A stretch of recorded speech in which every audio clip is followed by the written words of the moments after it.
Corinthians chapter 13. Ayan, siguro alam natin ito, February ngayon eh. Pero hayaan pong basahin ko lahat. Medyo mahaba, pero sige po. Ito pong sinasabi. Though I speak with the tongues of men and of angels and have not charity, I am become a sounding brass or a tinkling cymbal. And though I have the gift of prophecy and understand all mysteries and all knowledge and thought, I have all faith, so that I could remove mountains and have not charity, I am nothing. And though I bestow all goods to feed the poor, though I give my body to burn and have not charity, it profiteth me nothing. Charity suffereth long and is kind. Charity envieth not. Charity vaunteth not itself, is not puffed up, doth not behave itself unseemly, seeketh not her own, is not easily provoked, thinketh no evil, rejoices not in iniquity, but rejoices in the truth, beareth all things, believeth all things, hope all things, endure all things. Charity never faileth, but whether there be prophecies, they shall fail, whether there be tongues, they shall cease, whether be knowledge, it shall vanish away. For we know in part, and we prophesy in part. But when that which perfect is come, then that which is in part shall be done away. When I was a child, I spoke like a child. I understood as a child. I thought as a child, but when I become a man, I put away childish things. For now we see through glass darkly, but then the face to face, now I know in part, but then shall I know even as also I am known. And now abideth faith, hope, charity, these three, but the greatest of these is charity, or sa ibang translation po ay love. Tayo po ay manalangin. Ama namin Diyos, salamat po dahil sa iyong kabutihan, sa iyong biyaya nandito kami ngayon. Lord, salamat po dahil kami ay pinagpala mo na. At sa amin pong kaikinig ng iyong salita, sa pag-aaral ng iyong salita sa hapon na ito, makita nyo nga po ang puso ng bawat isa na bukas, Lord God, na nagpapasakop sa iyong salita, na handang matuto, na nagpapakumbaba. Wala ka bang ibang nais, Lord God, kundi matanggap, Panginoon, ang iyong katotohanan, ang iyong pagmamahal mula sa iyong salita. Teach us, Holy Spirit. Itago mo po ang iyong likuran, ang iyong lingkod sa iyong likuran, at ikaw ang siyang mahayag, Panginoon. Salamat po sa hapon na ito, sa iyong pagulit parangal sa pangalan ni Jesus. Amen. Amen. Makakaupo na po ang bawat isa. Nagulat po ako kasi King James Version pa rin eh. Ayan, pero alam ko po na alam na natin yung nilalaman po ng chapter 13 ng 1 Corinthians. Amen po. Lalo na kapag pinag-uusapan ang buwan ng Pebrero. Sabi nga na pag buwan ng Pebrero, na-emphasize ang word na love. Amen po ba? Sino ba rito ang pag naririnig ang love ay talagang sumasaya? Amen. Kasi gustong-gusto natin yan, love. At yan ang tinanggap natin sa ating Panginoon, love. Sabi nga po, ang topic natin this month of February ay synergize our love. Pag sinabi natin synergize, yan po yung sinasabi na tayo ay nagkakaisa. Amen po. Amen. Na tayo po ay nagtutulungan. Na despite po ng ating differences, but then, nagkakaroon po tayo ng harmony. Amen po ba? Yes. But then, dito po sa chapter 13 na to ng 1 Corinthians, magkaroon po tayo ng konting konteksto kung bakit po ito na isulat ng ating Apostle Pablo. Yan, siya po ang nagsulat. Kasi po, ang church po sa Corinth, ang church po sa Corinth, magagaling sila. Sa atin dito ngayon, nasa section 5, alam po natin, may mga church na malalago. Amen po ba? May mga church na kahit na hindi yan sila maraming bilang, pero hindi ibig sabihin na hindi sila yung parang magagaling. Amen, ay exercise po ang maraming mga gifts. May nag-speaking in tongues, may nagpa-prophesy, at meron din naman mga generous. Amen po ba? Meron po ba sa church natin? Amen! Ayoko po sabihin sa church dito, ang lagi ko pong ina-address, church natin. Amen po ba? Mapatanawa dyan, mapakisisi, mapasanuse, church natin. Sabi ko, we belong to the Universal Church. Amen po. Yes. Meron pa tayong local church, pero sa Lord pa rin yan. Kaya basta sa Lord Church natin. Amen. So, dito po sa church sa Corinth, magagaling sila. Kaya nga po nabanggit dyan yung mga spiritual gifts na pa-practice nila. But then, despite po na magagaling sila, isa po ang kinulang sila. At ayun po yung tinatawag na love. Amen po. Kumbaga, ang nangyari po sa kanila, lahat ng kanilang mga spiritual gifts ay naging display. Pag sinabi pong display, pakitang tao, pakitang gilas. Amen po. Kumbaga, wala po yung tunay na love sa Lord. Wala po yung tunay na love sa church. Ano po ang love na meron sa kanila? Sa sarili lamang nila. Kaya po ngayon, nagkakaroon po ng kaguluhan dun sa church sa Corinth. Kaya po ngayon, ito si Apostle Pablo, kailangan niyang i-remind muli ang church sa Corinth. Ano yung lacking sa inyo? Ang yaman nyo sa ganito, ang yaman nyo sa ganyan, pero bakit ang gulo? Bakit hindi nakakaabot sa maraming tao? Kasi po ang katotohanan, opo, maganda na meron tayong mga gifts, spiritual gifts, maraming nalalaman, may natutulungan, pero sinabi niya rito, kung wala ang pag-ibig, bali wala ang lahat. Amen po? So sa hapon na ito, ang mensahe ng Lord ay maging reminder po sa bawat isa. Amen po. Dahil po, sabi nga dito sa atin ngayon sa Philippine General Council of Assemblies of God, meron tayong ini-aim. Amen. Sabi nga, alam ko po ang lahat ay tawag doon, aware po, yung sinatawag natin na MM33. Amen po. Sabi nga din, tayo dito sa Pilipinas, ang goal natin ay 10,000 church. Hanggang kailan po? 2033. But then, hindi ito tungkol sa pagalingan. Hindi ito tungkol sa paramihan na magagawa. Pero dapat ito ay tungkol kung anong klase o paano mo ginawa ang goal na ito. Amen po. At kailangan po, ano ang meron? Love. Sabi nyo nga po yung pinakamalambing na sa pagsabi nyo ng love. 1, 2, 3. Love. Ayan. Parang sinabihan nyo po yung mahal nyo sa buhay. 1, 2, 3. Love. Ayan. Di ba po ang sarap? Sabi nga, sabihin mo pa lang, ang sarap na eh. Lalo na siguro pag in-apply po natin. Amen po. So, sabi nga din ano nga ba ang meron sa love? Bakit kailangan natin? So, una po, gusto ko po munang tawag doon, atin po munang alamin, kaano nga ba, tawag doon, ano nga ba ang characteristic ng tinatawag na great love? Dito po si Apostle Pablo, dahil nakalimutan na nila, kailangan i-remind niya. No? Ano nga ba yung love na sinasabi rito? Sabi nga po, sa Bible, meron tayong makikita ng mga definitions ng love. No, pero ang pag-uusapan po natin yung na pang-apat. Pero una po yung tinatawag na eros. Ayan. Sinasabi nga po, pag eros, ito yung romantic or sexual love. Ayan, sa mga mag-partner. Pero din po tinatawag na yung storge, which refers to familial love. Sabihin yung sa mahal mo sa buhay. Pag sinabi naman pong philia, ito naman yung friendship or camaraderie. Amen po? Then, alam na po natin yung final. Ano po yan? Agape.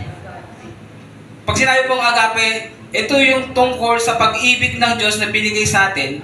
At ito naman din po yung dapat i-emulate natin pagdating sa pag-ibig sa kapwa. Amen po ba? Lalong-lalo na po pagdating sa gawain ng Lord sa ministry na ginagawa natin sa Panginoon. Amen po? So, dito po ngayon, di ba minsan sa isang bagay, halimbawa itong speaker na to, paano natin siya, tawag doon, paano natin siya magugustuhan? Paano natin siya bibigyan na, kaya pala gano'n, o papahalagahan? Di ba po kailangan makita natin muna yung karakteristik niya. Amen? Maunawaan natin, pag tumulog pala to, hindi tunog lata. Pag tumulog pala to, kahit nakasa mo, buo pa rin. Ibig sabihin, magandang gamitin. So ngayon po, sa buhay po ni Apostle Pablo, ipinaliwanag niya muna, bakit ba kailangan merong pag-ibig? So kailangan malaman nyo kung ano nga ba yung tinatawag na great love. Bakit kailangan sangkapan ng pag-ibig? Pero bago yun, pinaliwanag niya muna, ano nga ba ang characteristic of great love?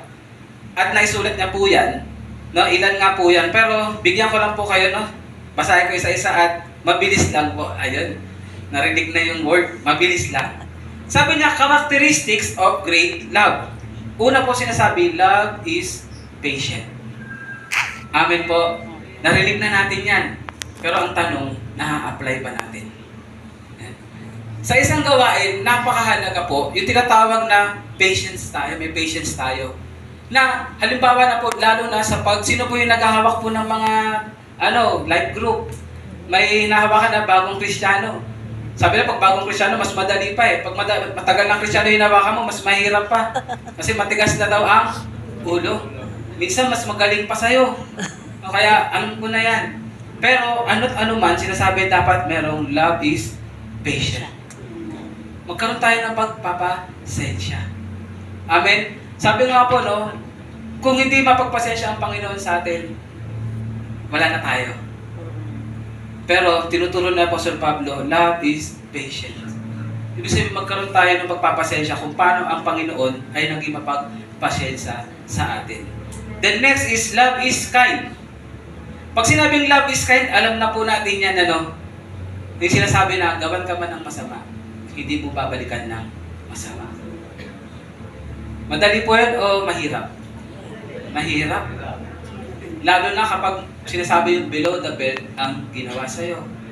Kaya nga sinabi, di ba, kantiin mo na ako, wag lang ang pamilya ko. Minsan ganun, di ba?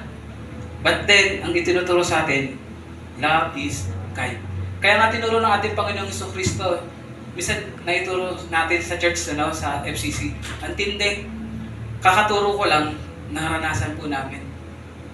Yung sinasabi doon na, pag sinampal ka sa kaliwa, ano daw? Kanan. Pag binato ka ng bato, batuhin mo ng tinapay. No? Pag ginawa ka ng damit, no? Bigay mo pa. Pag inaya ka maglakad ng isang bilat, dagdagan mo pa. Amen? Ibig sabihin, ano man ang gawing masama sa'yo, lagi mong babalikan ng mas mabuti. Sasabihin ko po sa'yo, hindi madali, pero pag nagawa mo, masarap. Naranasan po namin yun, nung pagka-share ko po, sabi ko sa asawa ko, yan Han, kakashare lang, ang sarap ng feeling. Kinagabihan po, may pumunta sa bahay. At sabi ng Lord, sige nga, sabi mo nga yung tinuturo mo. At dumating po, nangyari po yun. Pero alam niyo po, nung nagawa sa tulong ng Banal na Espiritu Santo, ang sarap po. Amen po. Love is kind. Pangatlo, love does not envy. Bisa po, tinitingnan ko ano ba ang naging problema sa church sa Corinth. Malamang sa sobrang galing nila, nagpapagalingan na sila. Sa sobrang galing nila, yung iba, no, kumbaga hindi na sila naghahatakan pataas, malamang naghahatakan na sila pababa. Na mas magaling ako sa'yo, mas mahalaga ang speaking in tongues. Hindi, mas mahalaga yung ganito. Ikaw nagwawalis ka lang, ako tumutugtog. Ikaw nananalangin ka lang, ako nagpipreach. Siguro nagkakaroon sila ng gano'n, nagkakaroon sila ng pagmamayabang. Yung iba, nagkakaroon ng sinatawag na inggit. No? But then, pinapaalalahanan tayo, love does not envy.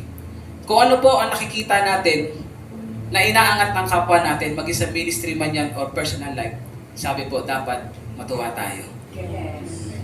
Naalala ko tuloy yung kanta ni Francis M. Yung nilarap ko dati.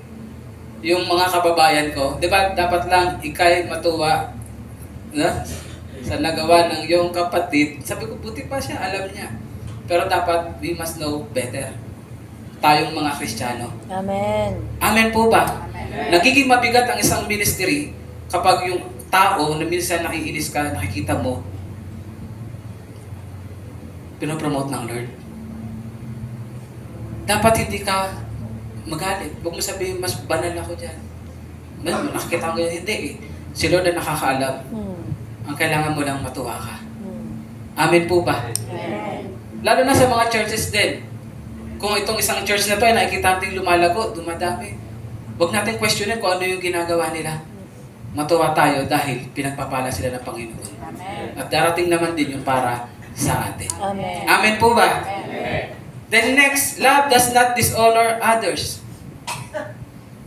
Amen po? Ibig sabihin, ang tunay na pag-ibig, ang characteristic of great love, ay hindi mo sinisiraan ang iba. Hindi mo inaapakan ang iba. Malinaw po iyon. Pag sinabing dishonors others, hindi mo gagawing maganda ang sarili mo sa pamamagitan ng pagsira ng iba. Amen. Alam niyo po, minsan nagiging question po ito, nagiging topic po ito sa mga pastors. Sabi mga pastor at sa mga, tawag doon, sa mga miyembro. Isang mangyayari na masakit sa mga pastor ay maririnig natin minsan sa mga members. No? Na parang si pastor, ganito, ganyan. Ganito, ganyan. Ang nasa share ko nga po sa kanila, siguro ganito yung nangyayari kapag may marites. Nakarinig na po ba kayo na hindi mo pa kilala pero sira na sa'yo? Hindi mo pa siya nakikita pero parang kilalang kilala mo na siya. Amen? Ayun po yung tinatawag na dishonors others. Kinukwento mo pa sa yung isang tao sa iba na parang nadjadjust na siya kung sino siya. Kawawa naman yung tao. Pagpunta niya doon, sasabihin, ay, siya pala yun. Kapatid, sa atin po sa Body of Christ, dapat hindi po nangyayari yung ganun. Ano po ang kailangan gawin? Sinabi nga po, bakit kailangan natin magtipon-tipon para po tayo magpalakasan. Amen. Amen po ba? Amen. So, hindi dapat magsiraan. Amen. Hindi dapat na tawag doon para lang tawag doon makilala ka, merong ibang taong nasisira. Oo, magaling ka, huwag mo lang sabihin yan. Huwag mo lang i-compare yung galing mo sa iba. Gawin mo na lang. Amen po ba? Amen. Then sabi nito, love is not self-seeking. Alam na po natin yan. Na ang Kristiyano hindi makasarili. Amen? Amen. Na ang Kristiyano ang gusto niya makilala ang Panginoon sa buhay niya. Walang iba. Then ito, sabi ko, medyo guilty tayo. Love is not easily angered. Ulitin nga po natin, ang tunay na pag-ibig ay hindi magagalitin. Sino pa po sa atin ang magagalitin? Amen. Mga mababait ng mga taga-KCC at ang taga-ibang church. No? But then, pinapaalalahanan po tayo dito, lalo na pagdating po sa ating magkakapatiran. Dapat po hindi tayo mabilis magalit. Alam niyo po kung ano ito applicable lalo sa mga pastor. Amen? Hindi dapat talaga tayo mabilis magalit. No? Then, love keeps no record of wrongs. Ulitin ko po, napakamahalagang bagay po ito. Love keeps no record of wrongs. Hindi po tayo nagtatago o nagtawag doon yung nagkikimkim ng mga maling nagawa sa atin. Amen po. Sino po rito yung nasaktan sa inyong church? Sino po rito yung may nakaalita na sa inyong church? 10 years ago na pero pag kinuwento mo parang bago pa.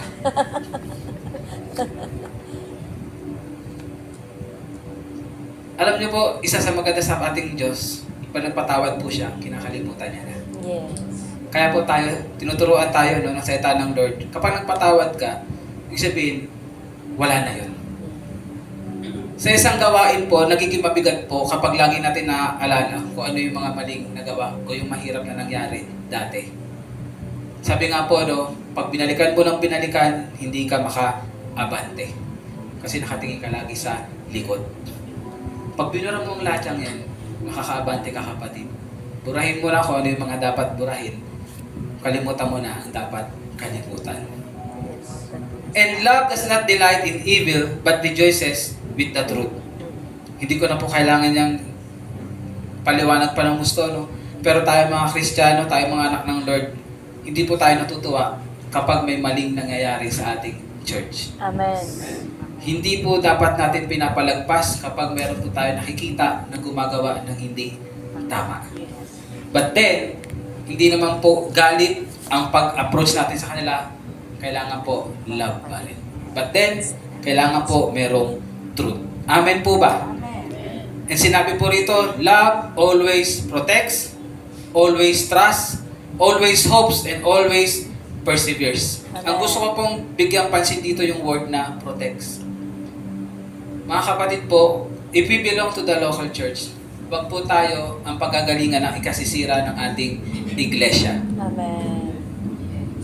Amen po. Wag po mangyayari na pagdating dyan sa labas, tayo pa ang mag-expose ng mga bagay na dapat pinag-uusapan sa loob lamang.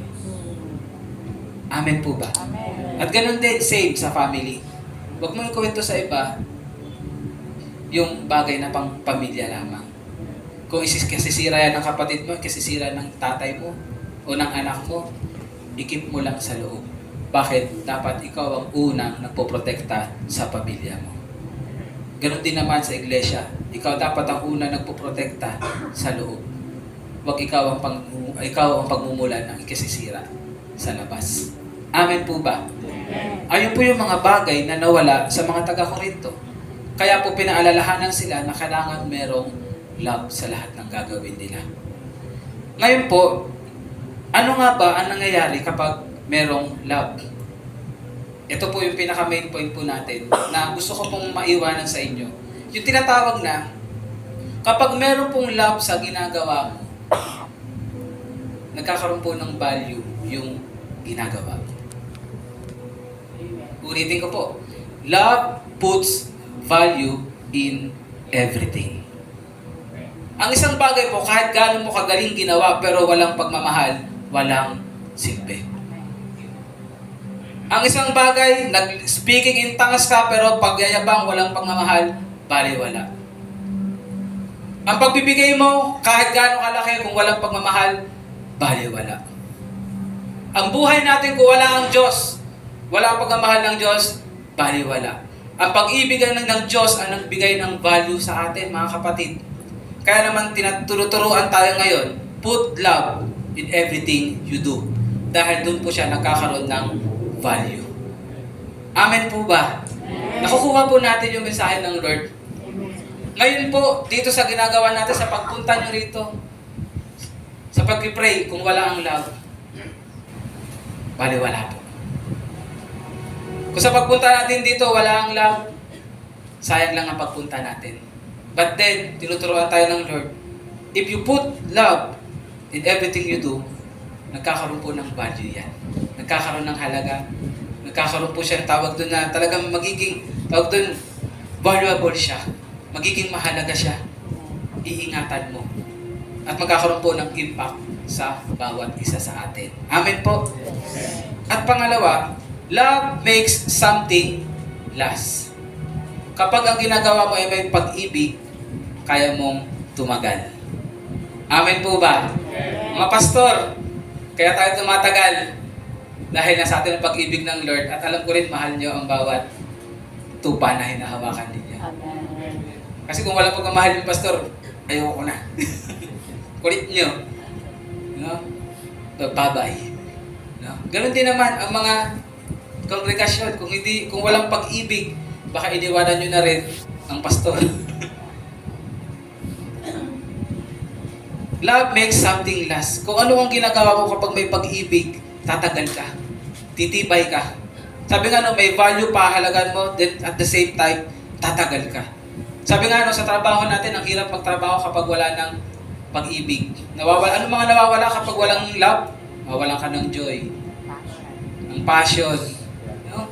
Parang, baliwala, pupunta ka na lang. Kahit malaki sweldo mo, pag hindi na masaya, wala ng love. Di ba? Wala na natutulong sa'yo. Kasi, nawawala na siya ng pinakamahalagang sangkap. Ano po yun? Yung love. So sa ginagawa po natin sa church, sa bawat ministry, sa bawat spiritual gifts na gagawin natin, kailangan po lagyan natin ng love para magkaroon ng value at para tumagal po. Amen po ba? Amen. Then sabi nga po, gaano ba kadakila ang love? Kasi sinabi po rito sa binasa natin, everything will pass away, but love will remain forever. Kapatid, yung may iwanan mo yung tinatawag na legacy? No? Yung mga legacy. Pag nawala ka na ba, sasabihin, nawala na sa salamat ang yabang niya. Nawala na sa salamat, pakitanggila siya. O yung sasabihin na, naiwan yung love mo sa ginawa mo doon. Grabe yung passion niya, talagang may pag-ibig sa Panginoon at may pag-ibig sa ministeryo. Amen. Kaya nga sinasabi doon, everything will pass away. Ikaw, mawawala ka. Yung mga ginawa mo, matatapos din. Yung mga kaya mong gawin dati, hindi mo na kayang gawin ngayon. Pero pag ginawa mo na may pag-ibig, matatandaan po at magkakaroon ng impact sa mga ibang tao. Amen po. Sabi nga, it will remain forever. Ito pang huli po, because love never fails. Ang isang bagay na ginawa mo na may pag-ibig, hindi man nila tanggapin, hindi ibig sabihin nag-fail ka. Sila yung nag-fail, pero yung ginawa mo na may pag-ibig, kailanman ay hindi nag-fail. Pag ginawa mo ang isang bagay na may pag-ibig, kapatid, nagtagumpay ka. Bakit? Nagawa mo ang kalooban ng Diyos. Amen po ba? Ganun po kahalaga kung bakit sinasabi na kailangan natin lagyan ng pag-ibig ang lahat ng ating ginagawa. Ito yung magpapatibay sa'yo, magpapatagal sa'yo. Ito yung magkakaroon, magbibigay ng value sa ginagawa mo. At ang sinasabi sa dulo, ito yung magbibigay ng tagumpay sa iyo at sa ministeryong ginagalawan mo. Amen. Amen po ba? Amen. Kaya nga po sa pag-support natin ngayon dito sa MM33, sa OHB, samahan mo pa ng OMG, sa pagbibigay mo ng 50 pesos mo, samahan mo ng pag-ibig, it will last. Magtatagumpay yan. Amen. Pero kung nabibigatan ka, sabihin mo, bakit meron na naman ganyan? Bakit meron ganyan? Kapatid, sayang lang ang 50 pesos, huwag mo na lang ibigay. Pero kapag may pag-ibig, malayo ang mararating. Amen po ba? Amen. So, kung paano alalahanan ni Apostol Pablo ang mga taga-Korinto na sa lahat ng gawin nila ay kailangan sangkapan nila ng pag-ibig, ganun din naman ang paalala sa atin. At sa lahat ng narinig natin, i-apply natin kung ano ang characteristic of great love. At bigyan natin, tingnan natin ng kahalagahan kung ano ang magagawa ng great love. Ulitin ko lang po, love puts value in everything. Love makes something last. Everything will pass away, but love will remain forever. And because love never fails. Napakasarap po na sangkapan natin ng pag-ibig ang lahat ng ating ginagawa. Especially po dito sa gawain natin para sa Panginoon. So, ano po ang i-synergize natin? Our love. No? Yung sinatawag na let us synergize, yung tinatawag na great love na mula sa Panginoon. Amen. Amen po ba? At ang pinakahuli po, hayaan niyo po magtapos ako dito na hindi po magiging mahirap sa atin na magbigay ng love. Sino po nag-agree? Amen. Bakit? Because we love, because God first loved us. Hallelujah. You cannot give what you do not have. But then God gave His Son. Amen po ba? And God loved us so dearly. Kaya meron po tayong maibibigay. Amen po ba? At ngayong hapon nga po, no, ayan po ang mensahe na iiwan ko sa inyo. Napakadakila po ng pag-ibig. Bakit? Sinabi rin po, God is love. Amen po. Palakpakan po natin ang Panginoon.